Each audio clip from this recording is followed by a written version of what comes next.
Ya, halo semuanya. Selamat pagi. Assalamualaikum warahmatullahi wabarakatuh. Kita hari ini kita hari ini melanjutkan bab 2. Jadi kemarin itu di video sebelumnya udah ada subbab 1 sampai 5 ini ya. Dari mulai arti geometri, rumus dasar, aturan rantai, turunan tingkat tinggi, sampai turunan implisit.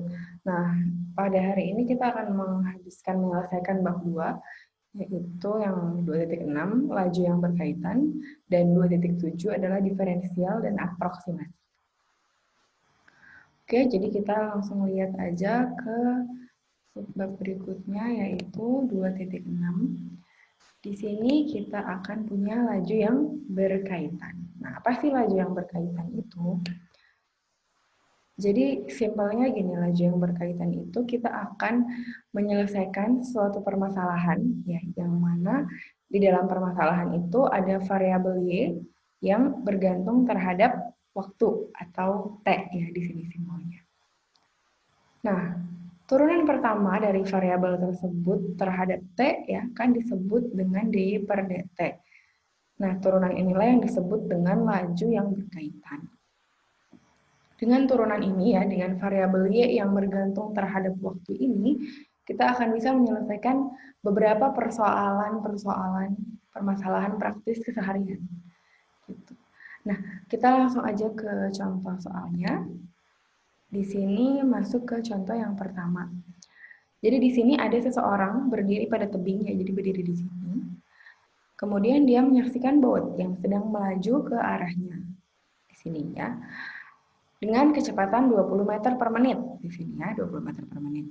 Apabila ketinggian perempuan itu adalah 250, ini ya, 250 meter dari air, jadi di sini air, di sini ada boat, melaju dengan 20 meter per menit, kemudian di sini jarak dari air ke atas adalah 250 meter. Tentukan perubahan sudut saat perahu masih sejauh 250 meter dari tebing. Jadi yang ditanya adalah perubahan sudut. Nah, di sini masuklah, di sini kita bisa lihat ada parameter waktu semua ya. Apa sih parameter waktunya? Yang pertama, anggaplah 250 ini H ya. Ini adalah H. Kemudian, nah ini kita punya kecepatan 20 meter. Punya si boat ini. Ini kan kalau kecepatan kita tahu dia adalah dx per dt ya. Kita tahu dia adalah dx per dt. Dimana boleh kita tulis. Tahu dx per dt-nya adalah 20 meter per menit ya. 20 meter per menit. Nah, di sini berarti kan V-nya 20.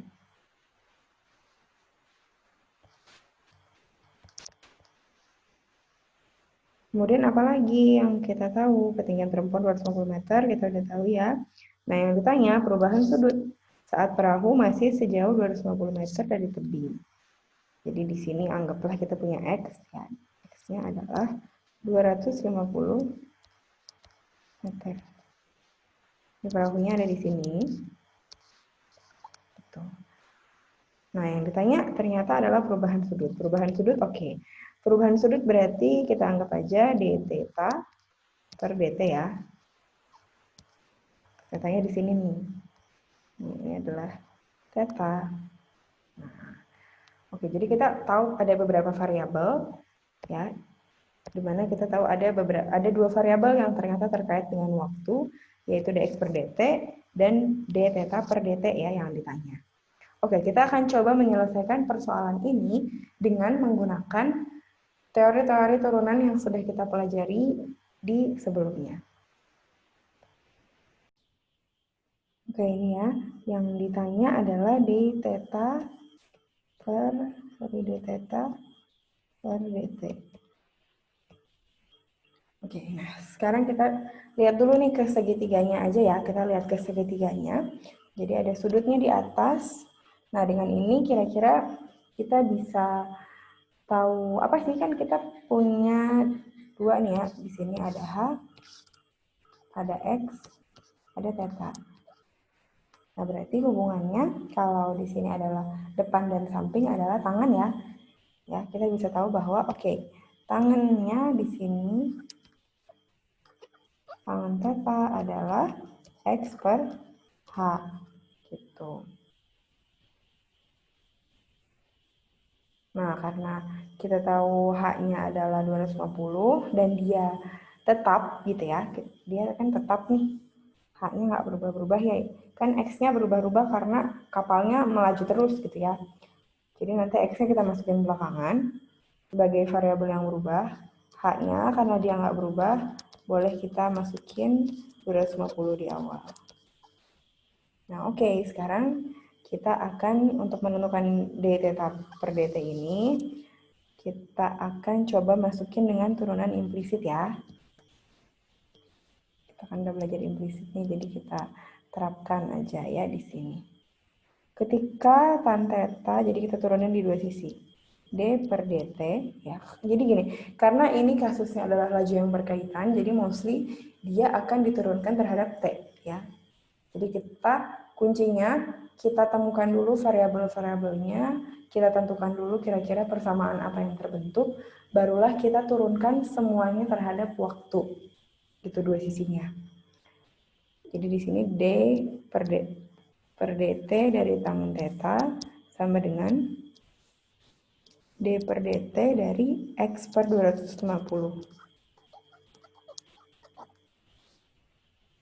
Nah, dapat deh ya. Turunan tangan adalah sekan kuadrat theta D theta per dt. Kemudian di sini kita akan punya 1 per 250 X per dt. Nah, di sini kita bisa lihat, ini yang ditanya, ya, d theta per dt yang ditanya. Dx per dt kita udah tahu. Dari mana? Dari sini. Dari V sama dengan 20 meter per menit. Kan tadi udah dijelasin bahwa V itu kan laju, ya. Laju itu turunan dari jarak dx per dt. Jadi boleh banget di sini kita masukin yang sudah kita tahu. Apa aja yang kira-kira kita tahu? Yang pertama, dx per dt-nya kita tahu 20 meter per menit gitu ya. Kemudian kita juga tahu tetanya nih sebenarnya. Jadi kita tahu teta ini ya, teta di sekant kuadrat teta ini. Kan tadi di pertanyaannya adalah saat X-nya adalah 250. Nah, berarti kita bisa dong cari tahu hubungannya. Ini kan teta ya. Kok jadi kebalik segitiganya? Ini teta. Kemudian H-nya 250. Kemudian kalau X-nya 250, berarti kan kita tahu tetanya berapa? Kira-kira. Sorry, tetanya 1. Tan tetanya 45 gitu ya. Karena X per H-nya 1. Itu kan tetanya 45. Berarti kalau kita mau cari tan-nya 45, berarti cos tetanya setengah akar 2, ya nggak?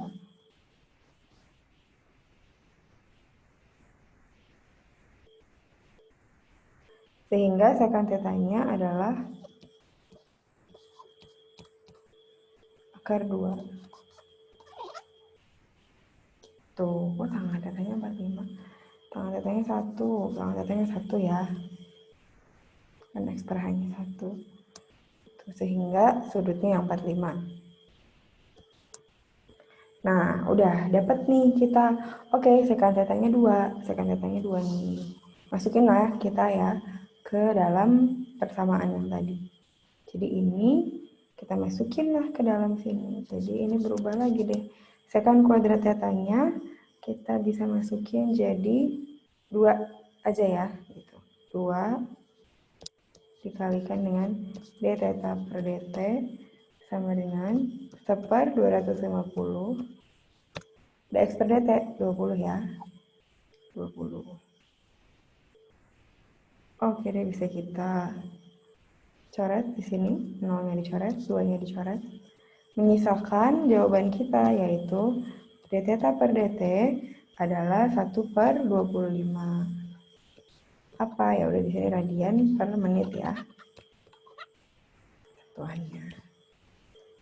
Gitu, dapat deh kita. Oke, ternyata ketika kapalnya adalah 250 meter dari tebing, gitu ya, perubahan sudut terhadap waktunya si kapal tersebut adalah 1/25. Gitu. Jadi ini adalah contoh paling basic sih ya dalam kita menyelesaikan masalah menggunakan laju yang berkaitan. Mudah-mudahan bisa dimengerti.